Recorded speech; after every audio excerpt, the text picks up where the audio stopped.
여러분 출가합시다. 안녕하십니까. 출가일기의 석중입니다. 우리나라에는 많은 종단이 있는 것 같아요. 여러분들이 생각하는 불교 하면은 한 가지만 있는 게 아니고 불교 종파가 많이 있습니다. 여러분들 몇 가지 정도 있을 것 같아요. 우리나라에 여러 종단이 있잖아요. 한 50가지? 50개? 아니면 한 100개? 여러분들 생각하는 것보다 아마 훨씬 많을 겁니다. 우리나라에는 불교 종파가 굉장히 많은데 정확하게는 파악이 잘 안 될 정도로 많아요. 근데 제가 몇 년 전에 알아보니까 우리나라에 있는 불교 종파가요 한 300개 가까이 된다고 합니다. 굉장히 많은 숫자가 아니겠어요? 우리는 제가 몸담고 있는 조계종, 대한불교 조계종, 그 다음에 또 유명한 종단 하면은 뭐 한국불교 태고종, 그 다음에 진각종, 그 다음에 천태종, 원효종, 뭐 무슨 이렇게 의상종 해가지고 많이 있잖아요. 근데 이런 종파가 많은데 그 중에 여러분들이 알고 있는 대표적인 종단이 조계종이라고 할 수 있겠어요. 그 다음에 조계종도 똑같은 이름인데 조계종이라는 이름을 쓰는 그런 종단이 많습니다. 제가 있는 이 조계종은요 정확한 명칭이 대한불교 조계종이거든요. 근데 조계종도 또 여러 가지가 있어요. 한 40개 정도의 조계종이 있다고 합니다. 뭐 초기불교 조계종, 뭐 근본불교 조계종, 뭐 한국불교 조계종 이런 식으로 해가지고 조계종이란 그런 이름을 쓰는 종단이 많다고 합니다. 근데 뭐든지 이 종단이 우리 조계종 같은 경우에는 조계종 했을 때 아마 그 의미가 있을 것 같아요. 안 그러겠습니까? 종단의 이름을 지을 때는 그 나름대로의 의미가 있기 때문에 그 종단의 이름을 짓습니다. 태고종 같은 거 얘기하면은 그러면 우리 한국불교 태고종 하면은 태고 보호 스님의 그런 선사상이든지 가르침을 받드는 그런 집단이라고 할 수 있는 거거든요. 천태종 하면은 뭐 천태 지자 스님의 사상에 의해서 법화경을 중심으로 하는 그런 수행 집단 이렇게 얘기할 수 있을 것 같고요. 그 다음에 진각종 하면 진원을 중심으로 하는 그런 종단. 뭐 원효종 하면은 원효 스님의 사상을 갖다가 따르는 종단 그런 의미가 있을 텐데 그렇게 본다면은 조계종은 그러면 무슨 의미가 있는지 혹시 아실지 모르겠어요, 여러분들. 근데 의외로 조계종이 우리나라의 대표 종단이고 가장 많은 신도가 있고 가장 많은 사찰을 가지고 있는데 조계종의 의미에 대해서 모르는 사람들이 꽤 많은 것 같아요. 저도 출가한 다음에 몇 년 동안은 그냥 당연히 와서 출가하고 스님이 됐지만 조계종의 의미에 대해서 잘 몰랐거든요. 일반 신도들도 분명히 모르는 분이 있을 것 같아요. 그래서 오늘은 일반적으로 잘 알고 있는 조계종에 대해서 아마 그 의미, 그 다음에 왜 조계종이라는 이름을 썼는지 거기에 이유에 대해서 제가 오늘 말씀드릴까 합니다. 결론부터 말씀드리면은 조계종은 이렇게 씁니다. 한문으로 이렇게 쓰면은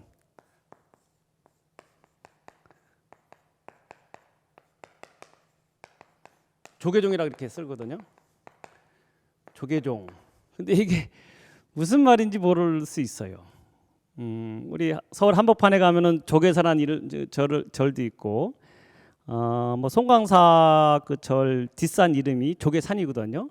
분명히 조계라는 이름하고 관련이 깊은데 무슨 깊은 인연이 있을까 이렇게 의아하게 생각할지 모르겠는데 조계종이라는 것은 한마디로 먼저 말씀드리면은 이게 조씨거든요. 성 이름이에요 원래. 조가들이 많잖아요. 우리나라에 조씨성을 가진 사람. 이 조자 말고 이렇게 보통 많이 쓰고 그 다음에 또 이런 조자도 많이 씁니다. 근데 이거는 이 조씨가 이거 좀 특이한 조씨거든요. 이게 뭐냐면은 중국의 당나라 때 조씨란 사람이 살던 그 계곡 아니겠어요?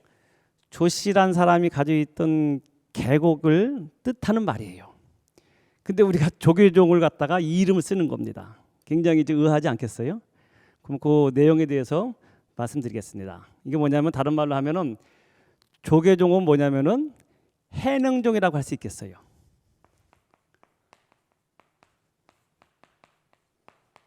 다른 말로 하면은 해능 스님의 사상을 우리들이 그 사상을 우리가 따르고 그 사상에 의해서 수행하는 집단이라고 결론적으로 말씀드릴 수 있겠어요.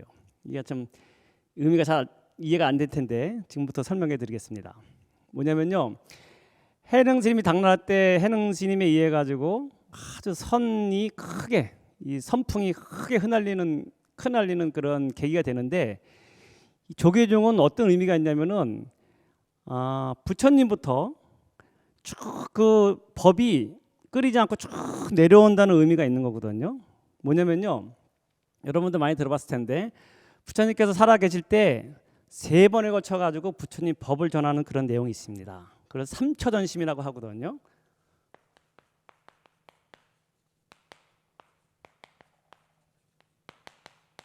삼처전심.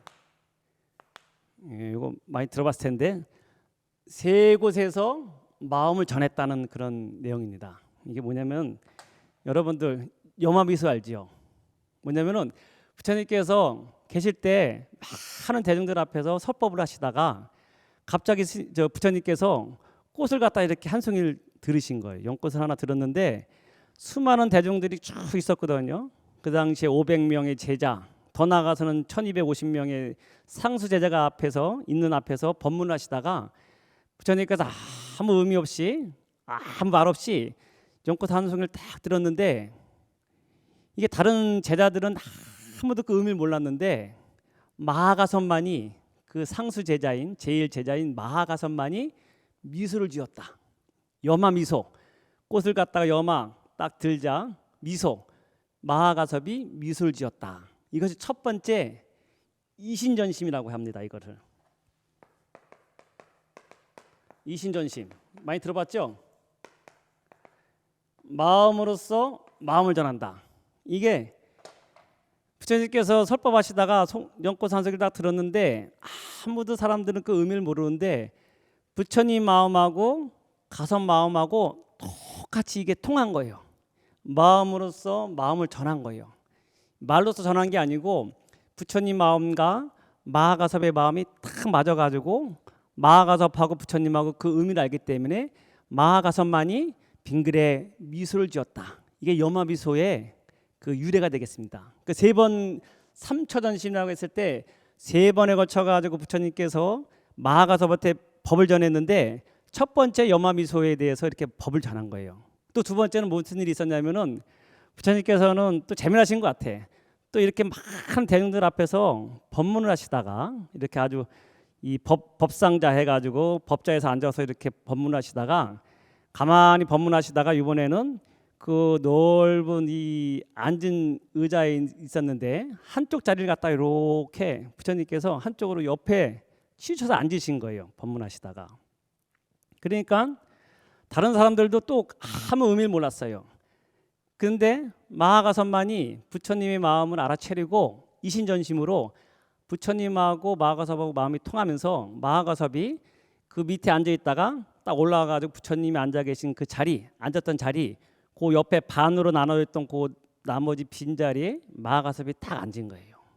이거는 다른 사람들은 아무도 의미를 모르는데 마하가섭만이 부처님의 마음을 알고서 그 자리에 앉았어요. 이것을 다잡탑접 분반자, 다자탑이라고 하는 그 탑이 있었는데 다자탑 앞에서 법문하시다가 그 자리를 갖다가 반으로 나뉘어가지고 있을 때 마하가섭이 그 자리에 앉았다. 이것이 두 번째 마음을 전했다는 의미로서 이신전심의 두 번째 예로서 얘기합니다. 세 번째는 부처님께 돌아가신 다음에 열반하신 다음에 구시나라에서 돌아가신 다음에 그 장례를 치러야 되는데 그 마하가섭이 올 때까지 장례를 못 치렀어요. 근데 맨 마지막에 마하가섭이 그 소식을 듣고 늦게 왔는데 부처님께서 그 돌아가셨는데 며칠 지났는데 그 관 밖으로, 관을 쓸 거 아닙니까? 부처님 관을 썼는데 관 밖으로 발을 보이셨어요.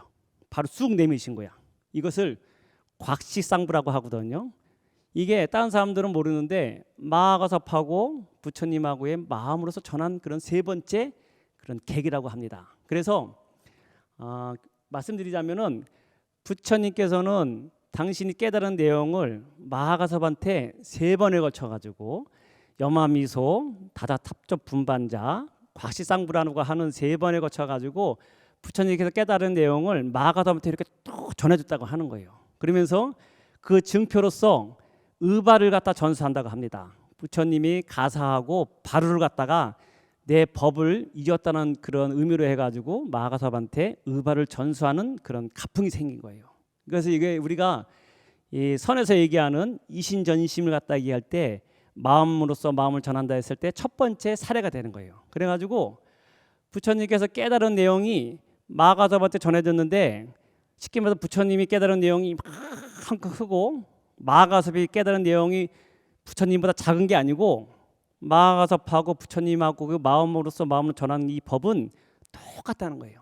부처님이 깨달은 내용이 요만큼도 틀림이 없이 조금만도 모자름이 없이 부처님께서 깨달은 내용이 마가섭한테 그대로 같다는 것이 이게 법을 전한다고 하는 겁니다. 이것을 전등이라고 합니다. 다른 말로 전등사라는 말도 있잖아요. 전등록이라는 일은 있는데 전할 전자 등이라 해가지고 전등 이게 뭐냐면 등 촛불을 갖다 전해주다.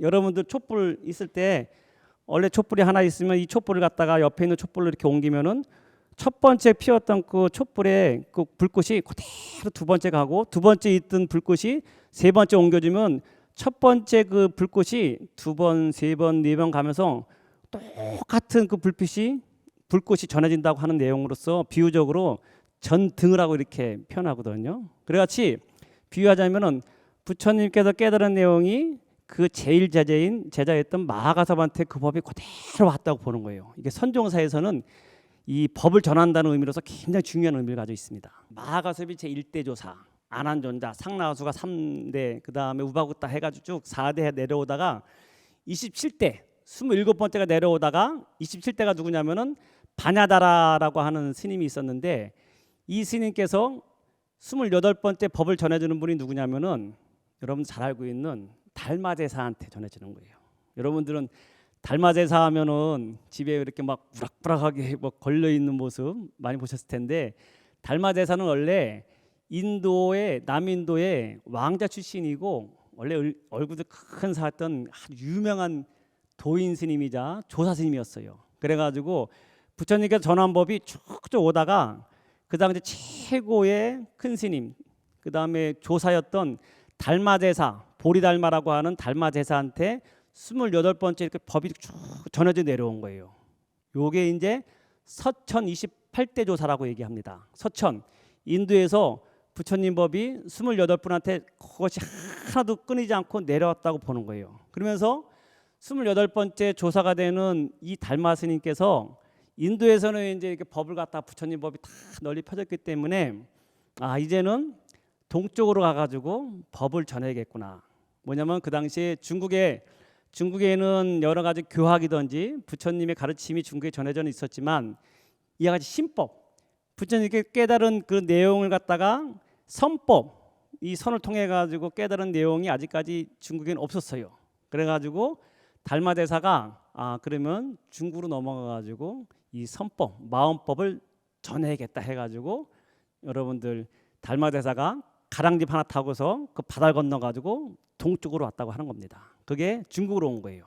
그래가지고 달마대사가 소림사에 가가지고 9년 동안 딱 벽을 보면서 이제 참선 수행하고 있을 때 2년을 기다린 거죠. 자기 당신의 법을 이을 사람을 기다렸는데 그 유명한 제자가 오는 것이 해가라고 하는 그런 제자가 찾아오지 않습니까? 그래가지고 달마대사한테 법을 갖다 받고 싶어 하는데 달마대사가 쉽게 법을 전하지 않죠. 그러니까 해가가 그 자기의 결의를 갖다 보이기 위해서 그 눈에서 밤새도록 눈 위에서 눈이 쌓이지만 끌어안고 있다가 거기서 달마대사가 법을 전하지 않으니까 자기가 가져왔던 칼로서 이 팔을 하나 비잖아요. 그러면서 이같이 내가 결연한 의지가 있는데 저를 받아주십시오 하니까는 그때서 이제 달마대사가 그러면 네가 이렇게 나한테 법을 전하려고 하는데 네가 어떤 마음이길래 나한테 이렇게 왔느냐 하니까 저희 마음이 불안합니다. 그러니까 달마대사께서 말씀하시기를 그럼 너의 그 불안한 마음을 가져오라 하니까는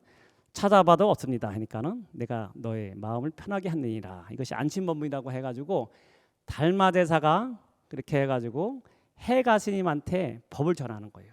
그렇게 되면 어떻게 되냐면은 달마제사는 인도에서는 28번째 조사가 되지만 중국에 와가지고는 초조 첫 번째 또 다시 조사가 되는 거예요.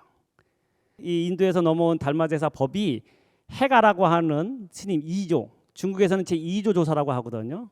2조 조사인 해가 스님한테 법이 전해졌고 해가 스님은 다시 승찬 스님은 다시 도신 스님, 도신 스님은 5조 홍인 스님한테 법이 전해진 거예요. 근데 이제 마지막으로 제 6조 해능대사한테 이 법이 전해지는 겁니다.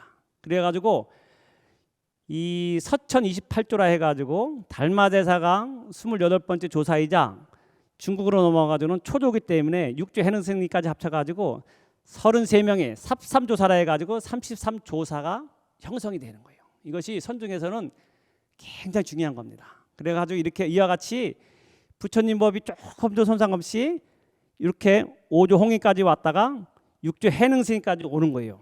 근데 중요한 거는 6조 해능스님이 기존에 있던 이런 선사들 조사 스님들하고는 파격적으로 아주 큰 역할을 하시는 분이 해능대사예요. 해능스님은 어떤 분이었냐면은 그 당시에 지금은 이제 중국으로 보면은 밑에 지방에 있는 그 지금 광주 지방의 그런 출신이었어요. 원래 아버지는 이제 성은 노씨였거든요. 아버지는 돌아가시고 어머니 홀어머니 모시고 살던 그런 사람이었어요. 그런데 그러면서 어머니 모시면서 뗄나무 장사를 한 그런 사람이었습니다. 일자무식이고. 근데 해능스님이 뗄나무 장사를 하고 있다가 하루는 그 어떤 관청에서 운영하는 그 여관이라고 할까요? 숙소에 어떤 스님이 뗄나무 갖다가 이제 시킨 거예요. 그래가지고 뗄나무가 필요하니까 그 집에 가가지고 뗄나무를 부려주고 오는데 가만히 들어보니까는 어떤 방에서 스님이 글을 읽는데 금강경을 갖다 이렇게 읽는 거예요. 그러면서 금강경의 그 유명한 구절이었던 응무수주 이생기심 당연히 머무는 마 없이 마음을 내치니라. 이 해능스님이 일자무식이고 나무꾼이었는데 그 소리를 듣자마자 마음이 호련히 깨친 거예요. 그러면서 그 스님한테 가가지고 스님 이와 같은 내용이 있는데 이와 같이 정말 귀한 내용이 있고 이와 같은 법문을 내가 들었는데 내가 이거 말고 더 정말 도인을 만나가지고 또 공부하고 싶은데 어떻게 하면 됩니까? 하니까는 이 스님이 이 사람아 지금 중국 천하에서는 가장 큰 스님으로 추앙받는 분이 5조 홍인 스님이라고 황매산에 황매원에 가면은 황매산 동산이라는 산에 거기 계시는데 그분한테 가야지만 이와 같은 법을 갖다 제대로 배울 수 있다네 이렇게 얘기를 한 거예요. 그러니까 해능스님이 그 소리를 듣자 그럼 내가 출가하겠습니다 해가지고 홀어머니가 계신데 홀어머니를 갖다가 이제 혼자 사실 정도의 어느 정도 뗄나무든지 양식을 다 구해놓고 떠난 거예요. 근데 대단한 거죠. 어떻게 보면은 6조 해능스님은 홀어머니를 계신데 어머니를 갖다가 홀로 두고 법을 위해서 떠난 거예요. 근데 그 어머니도 대단한 게 네가 부처님 법을 갖다가 공부한다면은 떠나거라 해가지고 어머니가 허락해줍니다. 그래가지고 6조 해능스님이 광저우 지역에서 황매영까지 이 호남 호북성인데 지금 거리가 한 2,000km 정도 넘는다고 합니다. 이것을 갖다가 경전에 보면 한 2달 만에 갔다고 하는데 하여튼 거기 가가지고 그 황매원 그 동산에 가가지고 5조 홍인 스님을 갖다가 친견합니다. 그러니까 처음에 가가지고 해능스님이 가가지고 제가 머리 깎으러 왔습니다 하니까는 너는 어디서 왔느냐 하니까는 저 남방에 있는 그 광저우 지역이라고 하는 그 지역에서 왔습니다 하니까는 5조 홍인이 이 사람아 이 사람이 말이야 네 남쪽에 있는 오랑캐가 무슨 불법을 배우겠느냐 이렇게 얘기하니까는 6조 해능이 세상에는 사람에는 동서남북 남쪽이 있고 북쪽이 있을지 모르지만 불법의 불성에는 어디 남북이 있겠습니까 하니까는 5조 홍인이 그 소리 듣고서 이놈이 보통이 아니구나 해가지고 네가 뭐 공부가 됐구나 이렇게 인가해주는 순간에 해능스님이 이태일지 모르니까 이놈이 아주 그냥 배운 건 없으면서 그냥 말만 저기 해가지고 입만 성불했다는 그런 식으로 해가지고 호되게 야당을 치고 넌 딴 거 하지 말고 저기 방앗간 가가지고 방 하나 찌어라 이렇게 얘기한 거예요. 그래가지고 8개월 동안 해능스님 가가지고 머리도 못 깎고 행제 생활하면서 거기서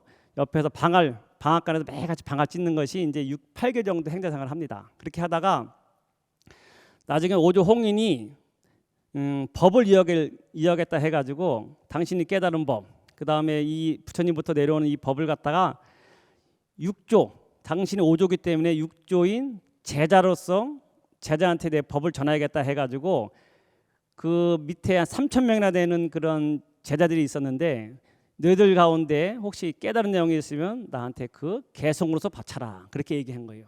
그러니까는 많은 제자들이 있었는데 그 가운데 상수 제자라고 할 수 있는 신수라고 하는 그런 제자가 있었거든요. 신수 스님 하면은 그 당시에 오조 홍인 스님 그 제자 가운데 당연히 으뜸이었고, 그 당시에 당나라 축천무라고 하는 그 여황제의 가장 큰 칭송을 받았고 3대에 걸쳐 가지고 그 존경을 받은 분이 있습니다. 신수라고 하는 그런 대표적인 제자가 있었는데, 신수 스님이 있어 가지고 다른 스님들은 이 신수 스님 때문에 계속 올릴 생각을 안 했어요. 당연히 우리 신수 큰형님, 나이가 100세까지 사는 분이었거든요. 나중에 이 신수 큰형님이 당연히 오조 홍인 스님의 법을 이으겠구나 의뢰 생각하고 감히 자기가 깨달은 내용이든지 그 개송을 바칠 생각을 못했어요.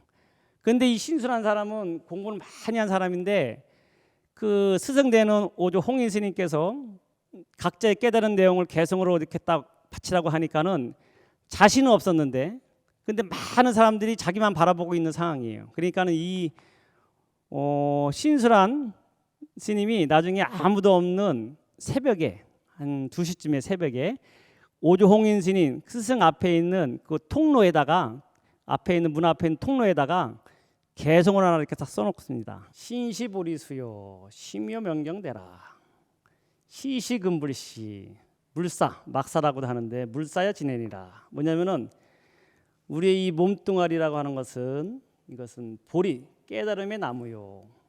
심요 명경대라. 우리 마음이라고 하는 것은 밝은 거울과 같은 것이다. 거울대와 같은 것이다.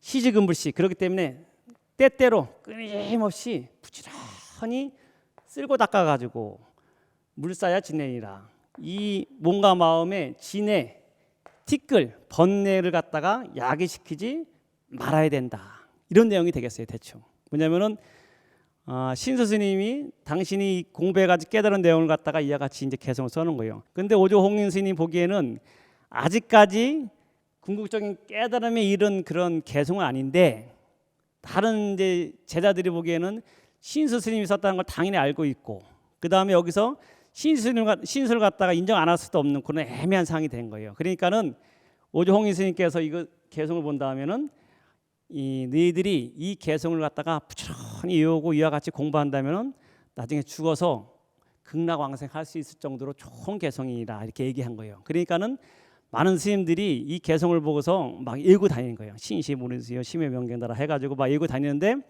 마침 어떤 그 당시에 동자 꼬마가 있었는데 이 개성을 이으면서 다니는 거예요. 근데 이 동자가 방앗간까지 와가지고 신시보리수요 심요 명경대라 막 외우는 거예요. 그러니까 육조 스님이 해능이 이것을 딱 듣고서 딱 보니까는 이 개성이 수행은 많이 된 그런 개성이지만 아직 근본 깨달음에 이르지 못한 개성이라는 것을 압니다. 그러면서 그 동자한테 물어보니까 이게 무슨 내용이냐 하니까는 이 사람아, 우리 신수 큰형님께서 지으신 개성인데 이 개성만 열심히 외워도 나중에 죽어가지고 왕생 극락할 수 있다니까는 당신도 빨리 외우셔 그런 거야. 그러니까는 그 해능 스님이 출가하기 전이니까 행자니까 그러면 동자님, 저도 그러면 그 개성 앞에 가가지고 인사를 드리고 나도 이 개성 앞에 가서 내 향을 사르고 나도 그러면 이 공덕으로 좋은 복덕을 받고 싶으니까 저도 한번 데려가 주십시오. 이렇게 된 거예요. 그러니까는 이 가가지고 육조 해능 스님이 가가지고 이 개성 앞에다가 분향을 하고 향을 올린 다음에 그 옆에 어떤 스님이 계셨는데, 그러지 말고 저도 개성을 하나 좀 쓰고 싶은데 내가 일자무식이기 때문에 글을 모르기 때문에 제가 얘기한 대로 하나 그럼 개성을 하나 써주십시오. 이렇게 된 겁니다. 이게 뭐냐면은 아주 유명한 개성이 나오는 겁니다. 이 신수의 이 개성과 이 육조 해능 스님의 개성이 유명한 개성입니다. 이게 뭐냐면은 이게 아주 상반되는 개성이거든요. 신수는 신시보리수예요. 우리 몸뚱이라는 것은 깨달음의 나무라고 했는데 이 육조 스님은 보리분무수라. 깨달음이라는 것은 원래 나무니 어쩌고 그런 데에서 붙일 수 있는 것이 아니고 명경역비대라. 밝은 거울이라는 것도 거기에 거울대가 있는 것이 없는 그런 거로서 표현할 수 있는 것이 아니라 유명한 한 구절이 나오는데 본래 무일물, 본래 물도 한 물건도 없는 것인데 하차야 지내려 어느 곳에서 번뇌방성을 일으키리요. 이게 신수 스님은 부지런히 몸과 마음을 닦아가지고 나중에 궁극의 부처가 돼야 된다는 그런 식으로 해서 개성으로 나타난 것이고 이것이 돈점 그런 사상에 되는 그 근원이 되는 개성이 되는데 신수는 부지런히 몸과 마음을 닦아가지고 부처의 지혜에 간다고 얘기한 것이고 이 육조해능은 무슨 놈의 본래부터 성불에 있는데 본래 무일물인데 무슨 놈은 거기에서 우리가 수행을 해가지고 몸과 마음을 닦아가지고 부처가 된다는 길이 어디 있느냐. 원래 우리들은 원래 붙여 있는 것이지 거기에 닦을 것도 없다 하는 것이 이 개성에서 유명한 개성입니다. 이것은 돈 뭘로 깨치는 그런 사상이고 이거는 점수 사상이라고 얘기할 수 있는데 그래가지고 나중에는 이제 북점 남돈이란 말도 나오는데 하여튼 이와 같이 육조해능 스님이 개성을 남기는 거예요. 그러니까 사람들이 또 와서 보니까는 이것도 보통 개성이 아닌 것 같아요. 그러니까 웅성웅성하니까는 오조 홍인이 나와가지고 딱 보니까 이거는 깨달은 내용의 이 개성이거든요. 근데 여기서 육조 스님을 갖다가 인정해주면은 그 행자인데 3,000명이나 되는 그 제자들이 신수를 갖다가 아주 부처님 같이 모시는 그런 유의가 있는 그런 사람인데 여기서 육조 스님을 갖다가 인정해주면은 이게 이 육조한테 해능 스님한테 법을 전하더라도 이 법이 온전하지 못할 것 같아요. 그래가지고 오조 홍인이 이 육조 해능 스님을 갖다가 혼냅니다. 이놈이 처음에 올 때부터 그냥 아는 소리 하더니만 끝까지 아는 소리 하는구나 해가지고 넌 가서 방 하나 찍어라. 그렇게 해서 다시 방앗간으로 보냅니다. 그러면서 나중에 사람들이 아무도 없는 그 밤에 와가지고 삼경에 불러가지고 너 어떻게 공부했냐 하니까는 원래 나는 금강계 한 구절 듣고서 내가 깨쳤습니다 한 다음에 그 내용을 쭉 얘기해요. 그러면서 밤에 아무도 없는 밤에 오조 홍인이 육조 해능 스님만 불러가지고 밤새도록 금강경을 읽고서 그 뜻을 해석해주고 어디 가든지 너는 앞으로 금강경을 의지해서 공부해거라. 그 다음에 너가 여기 있으면은 네가 몸이 이태롭기 때문에 생명이 이태롭기 때문에 남쪽으로 가거라 이렇게 되는 거예요. 그래가지고 이 육조 스님이 이 오조 홍인의 법을 받아가지고 의발을 갖다 전수한 다음에 밤에 남몰래 해가지고 그 강을 건너가지고 남쪽으로 가는 것입니다. 그래가지고 뭐 그 사연이 많습니다. 그래가지고 막 이 해능 스님이 남쪽으로 내려가가지고 16년 동안 자기 신분을 속이면서 사냥꾼 무리하고 같이 살면서 이 당신이 이 법을 갖다가 전화 받았다는 내용을 숨기고 다닙니다. 나중에 그러다가 유명한 법성사라고 하는 절 앞에서 어떤 스님들이 그 인종법사라고 하는 큰 스님 법문하고 있을 때 두 명이서 이제 그 당간 철간에 있는 그 깃발이 휘날리는 걸 보고서 거기서 이제 이 누가가 이제 얘기하잖아요. 깃발이 저거는 깃발이 휘날리는 것이다 아니면 바람이 날리는 것이다 했을 때 육조 스님이 그때 나타나 가지고 그것은 깃발이 흔들리는 것도 아니고 바람이 흔들리는 것도 아니고 너희들 마음이 흔들리는 것이다 해가지고 그때부터 이제 인종법사에 가가지고 그럼 당신이 그러면 그 유명한 육조 스님입니까 해가지고 육조 해능 스님이 그때부터 이제 법을 펼치는 것이 육조당경에 나와 있는 이 해능 스님의 일대기인데요. 그러면서 그 이후로 해가지고 아까 말한 그 보림사라고 하는데 그 조씨라고 하는 사람이 이 육조 해능 스님을 갖다 존경해가지고 그 자기가 가지고 있던 산하고 계곡을 갖다가 육조 스님한테 이렇게 바치는 거예요. 이때부터 해가지고 이후로 한 30년 가까이 이 조계산 이 보림사에 머물면서 법을 갖다 쭉 펼치는 거예요.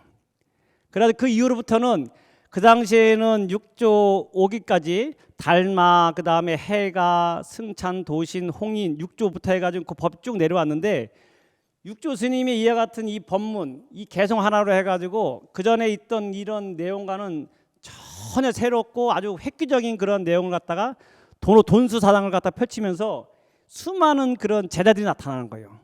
거기 대표적인 사람이 보면은 남학회양부터 해가지고 마조도일, 백장희회, 항벽희움, 임재의연 이와같이 5가 7종 스님들이 쭉 나오는 거고 육조 스님이 나오면서 그 당시에는 당나라 총나 때까지 해가지고 불교가 선종으로 일색으로 쭉 바뀌는 계기가 되는 거예요. 아주 큰 획기적인 그런 이 선을 갖다가 제창한 분이 육조 스님이고 해능 스님이고, 그 다음에 이 법을 갖다 우리나라에서도 육조 스님의 이 제자였던 남학해양, 그 다음에 마조도일, 그 다음에 서장지장이라고 하는 스님이 있는데, 그 서장지장 스님한테 가가지고 그 당시에 821년도에 우리나라의 최초의 이 조계종조라고 할 수 있는 도의 스님이 이 그 당시 신라에 있다가 중국 당나라 가가지고 그 스님한테 법을 받아온 거예요. 그래서 그 법이 우리나라에 쭉 내려왔다고 보는 것이 이것이 신법.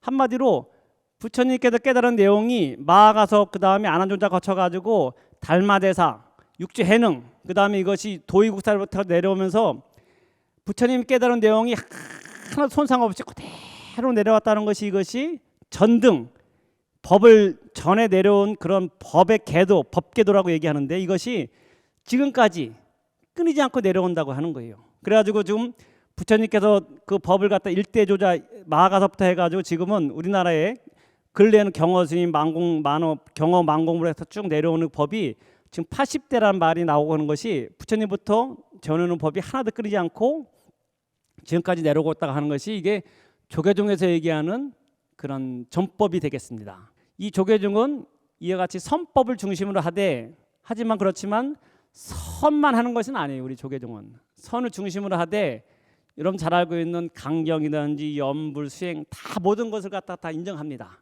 그렇지만 그 핵심에는 이 육조해능 스님의 선사당을 중심으로 한다 하는 것이 조계종의 근본 취지고, 종단을 갖다가 이름을 지은 그런 의미라고 할 수 있겠습니다. 다시 한번 정리해 말씀드리면, 조계종이란 그 명칭 속에는 육조해능 스님의 선사상을 갖다가 우리가 이은다는 그런 의미가 있는 것이고, 더 나아가서는 이 부처님의 법이, 부처님께서 깨달은 법이 마가서부터 해가지고 지금까지 한 번도 끊임없이 그 다음에 바뀌지 않고 지금 이렇게 그대로 오는 그런 것을 고수하는 그런 종단, 그런 의미가 있다고 말씀드릴 수 있겠습니다. 오늘은 조계종에 대해서, 그 의미에 대해서 시간이 좀 부족한 느낌이 있는데, 다음에 좀 부족한 것은 더 채우기로 하고 조계종이라는 의미에 대해서 간략하게 말씀드렸습니다.